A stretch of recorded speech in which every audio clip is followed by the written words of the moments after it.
जेक Sullivan, White House national security adviser, Saudi Arabia की एक visit पर जाने वाले हैं। दोस्तों, सबसे बड़ी खबर जो पढ़ने को मिल रही है दैट इज कि सऊदी अरेबिया और यूएसए के बीच में एक सिविल न्यूक्लियर डील हो सकती है। आज इस डील के साथ जुड़ी हुई कुछ इंपॉर्टेंट चीजों को हम डिस्कस करने वाले हैं। दो बड़े प्रश्न हैं जिनके जवाब को ढूंढने का आज हम प्रयास करने वाले हैं। डियर फ्रेंड्स, सऊदी अरेबिया की यहां पर बात निकली है तो I would like to take you through the map of Saudi Arabia. सबसे पहले thanks to nations online project for this interesting map that you can see on your screen. तो चलिए, follow this laser point here. Riyadh is the capital of Saudi Arabia. अगर हम Saudi के रफली speaking north से start करें तो Saudi जो है ये इराक के साथ अपनी एक बॉर्डर शेयर करता है। यहां पर आप देख सकते हैं कुवैत के साथ बॉर्डर शेयर करता है। फिर एक छोटा सा आइलैंड नेशन है, इसका नाम है बहरीन, ये पर्शियन गल्फ में है। इसके साथ लैंड बाउंड्री नहीं, लेकिन ये भी सऊदी का एक पड़ोसी देश है। यहां पर आप कतर देख सकते हैं, यहां पर आप यूएई, फिर नीचे आएंगे तो ओमान है, यमन है, यहां पर है रेड सी। अब रेड सी और यमन काफी ज्यादा न्यूज में रहे हैं, क्यों? बिकॉज ऑफ हूथीज, ठीक है। और फिर थोड़ा ऊपर अगर हम आ जाए तो यहां पर आपको जॉर्डन देश देखने को मिलता है। अब दोस्तों, यहां पर मैंने आपको स्टार्टिंग में बताया ना कि we are talking about USA और सऊदी। तो यूएसए का एक बहुत ही अच्छा मित्र देश है यहां पर इस क्षेत्र में, दैट इज इजराइल, जिसको आप यहां पर देख सकते हैं। तो technically Saudi and Israel are neighbours. अब पर्शियन गल्फ की बात आई है तो यहां पर आपको ईरान देखने को मिलता है, और ईरान जो है दोस्तों ये सऊदी का एक आर्च राइवल है, and Saudi is arch rival of Iran. इस प्रकार की बेसिक चीजें आपको पता होनी चाहिए। एंड आई एम श्योर आज की डिस्कशन, आज का ये जो मैप का हमने एक ब्रीफ ओवरव्यू लिया, एक बर्ड्स आई व्यू लिया, इससे आपको बहुत सारी चीजों के बारे में पता चल गया होगा। नाउ डियर फ्रेंड्स, मेरा नाम है Prashant Mawani, you are watching study close.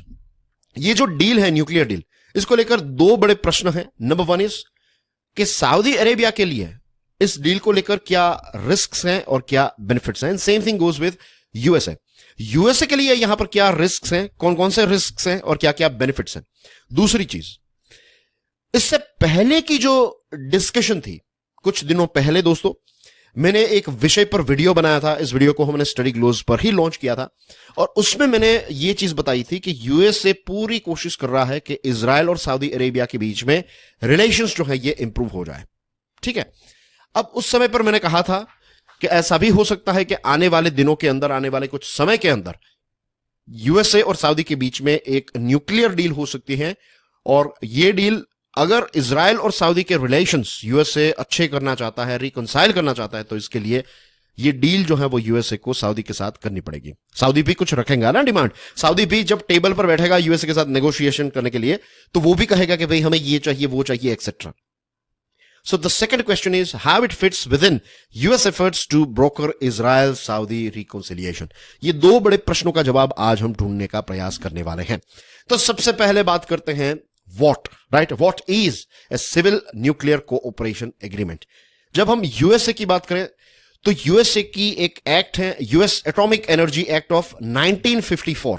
ये जो एक्ट है इसका सेक्शन 123 जो है वो क्या कहता है कि यूएसए एज ए कंट्री किसी भी देश के साथ या फिर एक से ज्यादा देशों के साथ नेगोशिएशन कर सकता है when it comes to civil nuclear cooperation.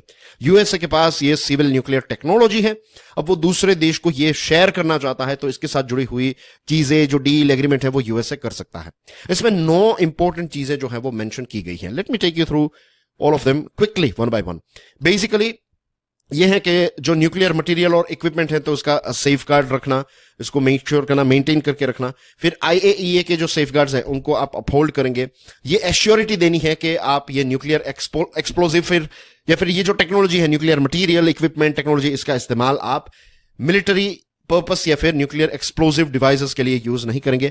बाकी की जो चीजें हैं ना दोस्तों, उसमें भी आपको यही चीज देखने को मिलेगी कि आप मिलिट्री आरएनडी नहीं करेंगे। आप आईएईए के जो सेफगार्ड्स हैं सारे न्यूक्लियर मटेरियल पर, आप इनको पीसफुली ही यूज करेंगे, और गारंटीज दी जाएगी कि भाई आप इसका इस्तेमाल जो है वो मिलिट्री पर्पस के लिए नहीं करेंगे। आपको कमिटमेंट देना पड़ेगा कि आपके जुरिस्डिक्शन में जो न्यूक्लियर मटेरियल है, इक्विपमेंट है, तो इनको आप संभाल कर रखेंगे, गलत इसका इस्तेमाल नहीं करेंगे।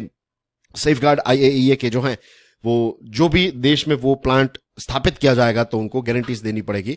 तो इस प्रकार की 9 चीजें हैं। ओवरऑल आप समझ गए हैं कि ये 9 की 9 चीजें जो हैं वो कुछ बेसिक चीजों को ही दोहराती हैं कि भाई आप सिर्फ और सिर्फ एनर्जी के लिए इसका इस्तेमाल करेंगे, आप वेपन के लिए इसका इस्तेमाल नहीं करेंगे, you have to look after it, guarantees देनी पड़ेंगी एंड थिंग्स लाइक दैट। ठीक है, इसी के साथ ये सेक्शन 1 to 3 जो है वो ये भी कहता है the law stipulates congressional review of such pacts. Congress यानी कि जो यूएसए की पार्लियामेंट है वहां से आपको ग्रीन सिग्नल लेना पड़ेगा। सिर्फ प्रेसिडेंट चाहेंगे वैसा नहीं होगा। कांग्रेस कहेगा यस, पार्लियामेंट कहेगी कि yes go ahead with it, और फिर प्रेसिडेंट कहेंगे कि यस लेट्स गो, तब जाकर ये चीज जो है वो हो पाएगी। ठीक है, अब रही बात सऊदी अरेबिया की। तो सऊदी अरेबिया हम जानते हैं कि दुनिया का सबसे बड़ा ऑयल एक्सपोर्टर देश है, और सऊदी अरेबिया के जो यंग प्रिंस है जिनका नाम है मोहम्मद बिन सलमान, ये क्राउन प्रिंस है, तो उनका एक विजन 2030 है। इसमें बड़े बड़े रिफॉर्म्स के प्लान है, और विजन 2030 में सऊदी अरेबिया ये करना चाहता है कि ज्यादातर एनर्जी का प्रोडक्शन जो है वो रिन्यूएबल एनर्जी का हो, और कार्बन एमिशन को सऊदी अरेबिया रिड्यूस या फिर कम करना चाहता है। तो इसके लिए सोलर पैनल्स हैं, विंड टर्बाइन, ये सारी चीजें का इस्तेमाल तो होगा, wind energy, right, hydro electricity etcetera. इसी के साथ साथ अपना जो एनर्जी बास्केट है उसमें सऊदी अरेबिया न्यूक्लियर एनर्जी को भी ऐड करना चाहता है। ये रहा उनका पहला प्लान। क्रिटिक्स जो है वो कहते हैं कि एक दूसरा भी पोटेंशियल रीजन है। सऊदी अरेबिया जो है वो ऐसा भी हो सकता है कि फ्यूचर में न्यूक्लियर एक्सपर्टीज एक बार उनके पास आ गई, फिर फ्यूचर में वो न्यूक्लियर वेपन्स भी डेवलप कर सकते हैं। देखिए, ये चीज याद रखिएगा कि इतने लंबे समय तक इतने पैसे होने के बावजूद भी सऊदी अरेबिया कभी भी न्यूक्लियर वेपन की तरफ आगे नहीं बढ़ा है, लेकिन अब चीजें चेंज हुई है और एक लॉन्ग टर्म विजन उनका शायद ये हो सकता है कि let's start with the first step. पहले सिविल न्यूक्लियर एनर्जी से आगे बढ़ते हैं, और फिर फ्यूचर में अगर रिक्वायरमेंट हुई, चीजें चेंज हुई, जियोपॉलिटिक्स चेंज हुआ, लेट्स से 15, 20, 50 सालों के बाद, तो you never know, Saudi Arabia जो है वो न्यूक्लियर वेपन्स भी जनरेट कर सकता है। एमबीएस यानी कि मोहम्मद बिन सलमान ने ये बात कई बार बताई है कि अगर ईरान न्यूक्लियर वेपन्स डेवलप करेगा तो सऊदी अरेबिया चुप नहीं बैठेगा। तो ये एक चिंता का विषय है। आर्म्स कंट्रोल एडवोकेट्स और कुछ यूएसए के जो लॉ मेकर्स हैं उनका कहना यह है कि भाई आज ये सारी चीजें पीसफुली यूज की जाएगी, लेकिन फ्यूचर में सऊदी इसको एक अलग लेवल पर यूज कर सकता है। रही बात यूनाइटेड स्टेट्स की, राइट, तो बाइडेन एडमिनिस्ट्रेशन ने ये चीज बताई है कि भाई एक मल्टी पार्ट एग्रीमेंट अरेंजमेंट वो करना चाहते हैं जिसमें सऊदी अरेबिया और इजराइल के रिलेशंस नॉर्मलाइज हो जाए, और ये रिलेशंस नॉर्मलाइज करने के लिए अगर यूएसए ये चाहता है तो सऊदी भी कुछ चाहेगा। तो सऊदी टेबल पर ये डिमांड कर रहा है कि भाई हमें सिविल न्यूक्लियर डील चाहिए, आप हमारे साथ ये डील कीजिए। अब यूएसए के लिए इसके कुछ स्ट्रेटेजिक फायदे हैं। नंबर 1 इसके इजराइल की सिक्योरिटी जो है वो थोड़ी बढ़ जाएगी जब सऊदी के साथ उनका हैंडशेक हो जाएगा। दूसरी चीज, यहां पर जो ईरान है जो यूएसए का भी जानी दुश्मन है, तो उनके खिलाफ एक नई ताकत खड़ी होगी, Israel, Saudi Arabia, US versus Iran. और इसके साथ साथ यूएसए जो है वो अरेबिक वर्ल्ड के सबसे वेल्थियस्ट देश के साथ अपने रिलेशन को और मजबूत करना चाहता है। याद रखिए, चाइना जो है वो काफी एग्रेसिवली इन सारे देशों के साथ नई नई डील्स कर रहा है, उनके रिलेशंस काफी इंप्रूव हो रहे हैं। कॉमर्शियली यूएसए चाहेगा कि उनकी जो कंपनीज है, यूएसए की कंपनीज, अमेरिकन कंपनीज को ये न्यूक्लियर पावर प्लांट डेवलप करने के कॉन्ट्रैक्ट्स मिले, क्योंकि रशिया, चाइना और दूसरी ऐसे देशों की कंपनीज जो है वो भी इसमें कॉम्पीट करेगी। नाउ डियर फ्रेंड्स, कुछ हर्डल्स हैं, it's not going to be that easy. Number 1 is कि अभी गाजा में जिस प्रकार से युद्ध चल रहा है, तो ऐसे समय पर ये कंसीव ही नहीं कर सकते, सोच भी नहीं सकते कि दोनों के बीच में यानी कि इजराइल और सऊदी के बीच में हैंडशेक हो सकता है। इसके साथ वी नो कि 35,000 से ज्यादा पैलेस्टीनियंस जो हैं उनकी मृत्यु हो चुकी है, 77,000 से ज्यादा लोग जो हैं गाजा स्ट्रिप में इंजर्ड हुए हैं। तो ऐसे समय में सऊदी के लिए आगे बढ़ना is going to be very very difficult.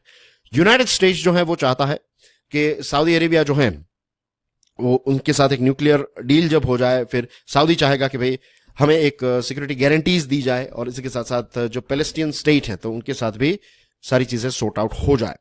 बदले में यूएसए चाहता है कि रियाद यानी कि जो कैपिटल है, यानी कि सऊदी की जो सरकार है, वो किंगडम जो है वो इजराइल के साथ रिलेशंस को नॉर्मल कर दे। इसमें भी कुछ की इश्यूज हैं। बिगेस्ट वन इज कि ये जो यूरेनियम एनरिचमेंट फैसिलिटी है ये क्या सऊदी की टेरिटरी में ही रखी जाएगी, डेवलप की जाएगी? दूसरी चीज, क्या सऊदी के लोग जो हैं उनके साइंटिस्ट एक्सेट्रा, क्या उनको ये फैसिलिटी में एक्सेस मिलेगा, या फिर यूएसए का स्टाफ ही ये सारी फैसिलिटी को ब्लैक बॉक्स अरेंजमेंट में चलाएगा? और इसके साथ साथ जो एक हाईली एनरिच्ड यूरेनियम जो प्रोड्यूस होगा तो उसका फिर कैसे सऊदी में ही रखा जाएगा, बाहर निकाला जाएगा? तो ये सारी चीजें जो हैं अभी भी सॉर्ट आउट करना बाकी है। So this are the things as far as this civil nuclear deal between USA and Saudi Arabia is concern. इसके साथ जुड़ी हुई अगर कोई बड़ी डिटेल्स आएगी then we will definitely go through it. Before I say good bye to you dear friends, मैंने course design किया है, इसका नाम है limitless leadership. It is available on Study Glows website and do check out my YouTube channel curiously education. This is Prashant Mawani, I am signing off for now. I will see you soon, till then enjoy your studies. God bless you all. जय हिंद।